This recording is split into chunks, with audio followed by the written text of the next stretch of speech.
नमस्ते, मैं हूं विवेक वर्मा। वर्मा स्टोरीज के आज के इस बेहद खास और भावुक कर देने वाले अंक में मैं आप सभी का स्वागत करता हूं। जीवन के सफर में कई बार ऐसा समय आता है जब हम पूरी तरह टूट जाते हैं। हमें लगता है कि हम इस भीड़ डाढ़ भरी दुनिया में बिल्कुल अकेले हैं। हमारी सुनने वाला कोई नहीं है। हम मंदिर जाते हैं, प्रार्थना करते हैं, लेकिन जब दुखों का पहाड़ नहीं हटता, तो मन में एक शंका जन्म लेती है। क्या सच में ईश्वर मेरे साथ हैं या मैं बस एक पत्थर की मूरत से बातें कर रहा हूं? आज की यह कहानी आपके इसी संशय को जड़ से मिटा देगी। यह कहानी है मध्य प्रदेश के एक छोटे से गांव के रहने वाले श्रीधर पाठक की, जिन्हें लगता था कि उनकी किस्मत उनसे रूठ गई है। लेकिन फिर उन्हें वो 8 दिव्य संकेत मिले, जिन्होंने प्रमाणित कर दिया कि परमात्मा न केवल उनके साथ हैं, बल्कि उनका हाथ थामकर उन्हें मुश्किलों से बाहर निकाल रहे हैं। अगर आपके साथ भी इनमें से कोई एक संकेत घटित हो रहा है, तो समझ लीजिए कि आप ईश्वर के सबसे प्रिय हैं। उज्जैन के पास एक शांत सा कस्बा है, जहां श्रीधर पाठक अपनी पत्नी अनुसुईया और वृद्ध पिता दीनदयाल के साथ रहते थे। श्रीधर एक छोटी सी किराने की दुकान चलाते थे। जीवन सामान्य चल रहा था, लेकिन अचानक विपत्तियों ने उनके घर का दरवाजा खटखटाया। पहले दुकान में चोरी हो गई, फिर पिता की तबीयत अचानक बिगड़ गई और अंत में कर्ज का बोझ इतना बढ़ गया कि उनके घर की नीलामी की नौबत आ गई। एक दोपहर जब चिलचिलाती धूप थी, श्रीधर क्षिप्रा नदी के तट पर एक पुराने मंदिर की सीढ़ियों पर बैठे थे।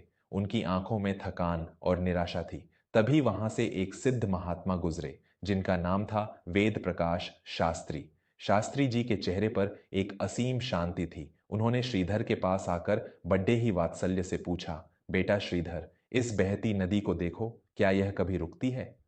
नहीं। फिर तुम क्यों रुक गए हो? क्या तुम्हें अपने पिता परमात्मा पर भरोसा नहीं है? श्रीधर ने रुआं से स्वर में कहा, महाराज, मैं तो रोज उनकी पूजा करता हूं, पर मुझे कैसे पता चले कि वे मेरे साथ हैं? मुझे तो बस चारों तरफ अंधेरा ही दिखता है। शास्त्री जी मुस्कुराए और बोले, बेटा, ईश्वर कभी साक्षात आकर हाथ नहीं मिलाते, वे तो संकेतों की भाषा में बात करते हैं। आज मैं तुम्हें वो 8 संकेत बताता हूं, जिन्हें यदि तुमने समझ लिया तो तुम कभी खुद को अकेला नहीं पाओगे। पहला संकेत, अचानक किसी अजनबी के माध्यम से मदद मिलना। शास्त्री जी ने कहा, श्रीधर, क्या कभी ऐसा हुआ है कि तुम किसी बड़ी मुसीबत में फंसे हो, तुम्हें कोई रास्ता नहीं सूझ रहा और अचानक कोई ऐसा व्यक्ति तुम्हारी मदद के लिए आ खड़ा हुआ जिसे तुम जानते तक नहीं? वह व्यक्ति आता है, समस्या सुलझाता है और चला जाता है। श्रीधर को याद आया कि पिछले महीने जब उनके पिता को अस्पताल ले जाने के लिए कोई गाड़ी नहीं मिल रही थी, तब एक अनजान ट्रक ड्राइवर ने उन्हें लिफ्ट दी थी और अस्पताल पहुंचाने के बाद एक पैसा भी नहीं लिया। शास्त्री जी बोले, बेटा, वो ट्रक ड्राइवर कोई और नहीं, ईश्वर का भेजा हुआ दूत था। जब परमात्मा खुद नहीं आ पाते, तो वे किसी अजनबी के रूप में आकर तुम्हारा काम बना देते हैं। यह पहला संकेत है कि उनकी नजर तुम पर है। दूसरा संकेत, कठिन समय में भी मन का शांत रहना। दूसरा संकेत तुम्हारे भीतर है। शास्त्री जी ने आगे कहा, जब बाहर तूफान मचा हो, सब कुछ बर्बाद हो रहा हो, लेकिन फिर भी तुम्हारे मन के किसी कोने में एक अजीब सी शांति हो, एक ऐसी आवाज जो कहे, सब ठीक हो जाएगा, धीरज रखो। अगर तुम्हें डर के बीच भी यह सुकून महसूस होता है, तो समझ लो कि ईश्वर ने तुम्हारे हृदय में अपना डेरा डाल लिया है। श्रीधर ने महसूस किया कि दुकान लूटने के बाद भी वे अंदर से इतने विचलित नहीं थे जितना उन्हें होना चाहिए था। उन्हें लगा था कि कोई अदृश्य शक्ति उन्हें संभाले हुए है। तीसरा संकेत, प्रश्नों के उत्तर अचानक मिल जाना। शास्त्री जी ने समझाते हुए कहा, बेटा, क्या कभी ऐसा हुआ है कि तुम्हारे मन में कोई बहुत बड़ी दुविधा हो और तुम सड़क पर चल रहे हो या रेडियो सुन रहे हो और अचानक किसी विज्ञापन, किसी दीवार पर लिखे वाक्य या किसी अनजान की बातचीत से तुम्हें अपनी समस्या का समाधान मिल जाए? श्रीधर चौंक गए। उन्होंने बताया, जी महाराज, कल ही मैं सोच रहा था कि कर्ज कैसे चुकाऊं, तभी मंदिर में हो रहे प्रवचन में मैंने सुना, ईमानदारी का मार्ग मत छोड़ो, राह अपने आप बनेगी। मुझे लगा जैसे भगवान मुझसे ही कह रहे हों।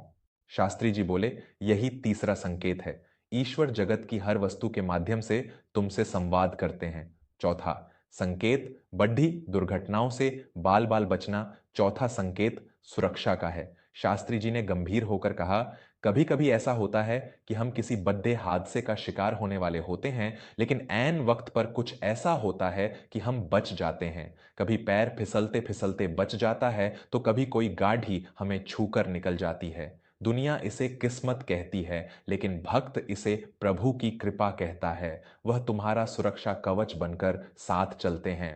पांचवां संकेत, सात्विक विचारों का उदय होना। शास्त्री जी ने श्रीधर के हाथ को छूते हुए कहा, पांचवां संकेत तुम्हारे चरित्र में बदलाव है। जब ईश्वर साथ होते हैं तो मनुष्य का मन तामसिक प्रवृत्तियों से दूर होने लगता है। तुम्हें झूठ बोलने से डर लगने लगता है। किसी का दिल दुखाने पर ग्लानि होती है और दूसरों की मदद करने में आनंद आता है। जब तुम्हारा मन निर्मल होने लगे तो समझ लो कि परमात्मा ने तुम्हें अपना लिया है, क्योंकि वे केवल शुद्ध हृदय में ही निवास करते हैं। छठा संकेत, प्रकृति और पशु पक्षियों का स्नेह। छठा संकेत बहुत सूक्ष्म है। शास्त्री जी बोले, जब तुम घर से निकलो और अचानक कोई पक्षी तुम्हारे पास आकर चहचहाने लगे, या कोई गाय बड्ढे प्रेम से तुम्हें देखने लगे, या अचानक ठंडी हवा का एक झोंका तुम्हें छुए और तुम्हारी सारी थकान मिट जाए, प्रकृति ईश्वर का ही रूप है। जब प्रकृति तुमसे प्रेम करने लगे तो समझो उसका रचयिता तुम्हारे साथ है। सातवां संकेत, भक्ति में अश्रुधारा का बहना। शास्त्री जी ने श्रीधर की आंखों में देखा और बोले, क्या कभी मंदिर में भजन सुनते समय या अकेले में प्रार्थना करते समय तुम्हारी आंखों से अनायास ही आंसू बहने लगते हैं? वह दुख के आंसू नहीं होते, बल्कि एक अजीब सी तड़डाए छप और प्रेम के आंसू होते हैं। श्रीधर, जब आत्मा का मिलन परमात्मा से होने वाला होता है तो शब्द खत्म हो जाते हैं और केवल आंसू बचते हैं। यह सातवां और बहुत ही पवित्र संकेत है कि ईश्वर तुम्हारे बहुत करीब हैं। श्रीधर की आंखों में फिर से पानी आ गया। उन्होंने महसूस किया कि शास्त्री जी उनके दिल की हर बात जानते हैं। आठवां संकेत, हर हाल में संतोष का भाव आना। का भाव। अंत में शास्त्री जी ने कहा, आठवां और सबसे महत्वपूर्ण संकेत है संतोष। जब तुम्हें लगने लगे कि जो प्रभु ने दिया है वह पर्याप्त है और जो वे लेंगे वह मेरी भलाई के लिए ही होगा।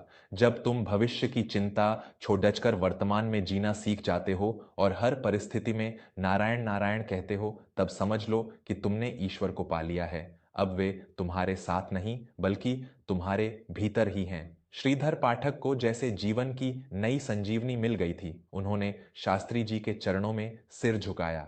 कुछ दिनों बाद उनके जीवन में बदलाव दिखने लगा। उनके एक पुराने मित्र हेमंत ने बिना मांगे उन्हें व्यापार में साझेदारी का प्रस्ताव दिया। उनके पिता की सेहत में भी सुधार होने लगा। परिस्थितियां धीरे धीरे बदलीं, लेकिन श्रीधर अब बदल चुके थे। अब वे दुखों में घबराते नहीं थे, बल्कि उन संकेतों को ढूंढते थे जो ईश्वर उन्हें हर पल दे रहे थे। निष्कर्ष और शिक्षा। मेरे प्यारे भाइयों और बहनों, श्रीधर पाठक की यह व्यथा हम सबकी व्यथा है। हम अक्सर भौतिक सुखों को ही ईश्वर की कृपा मान लेते हैं, जबकि असली कृपा तो उन संकेतों में छिपी है जो हमें अंदर से मजबूत बनाते हैं। ईश्वर कभी आपको मझधार में नहीं छोड़ देते, वे आपके साथ हैं। बस आपको अपनी अंतरात्मा की आवाज सुननी होगी। अगर आपको भी इन 8 संकेतों में से कोई अनुभव होता है तो खुद को भाग्यशाली मानिए। घबराइए मत, क्योंकि जिसका सारथी स्वयं परमात्मा हो उसकी पराजय कभी नहीं हो सकती। आशा है कि वर्मा स्टोरीज की यह प्रस्तुति आपके जीवन में नई उम्मीद और विश्वास का संचार करेगी। अगर आपको यह कहानी अच्छी लगी हो तो इसे अपने उन प्रियजनों के साथ साझा करें जो इस समय संघर्ष कर रहे हैं। कमेंट में जय श्री कृष्ण या ईश्वर मेरे साथ हैं लिखना न भूलें। मैं विवेक वर्मा आपसे फिर मिलूंगा एक और प्रेरणादायक कहानी के साथ। तब तक के लिए विश्वास रखें और मुस्कुराते रहें। नमस्ते। ईश्वर आप सबका कल्याण करें।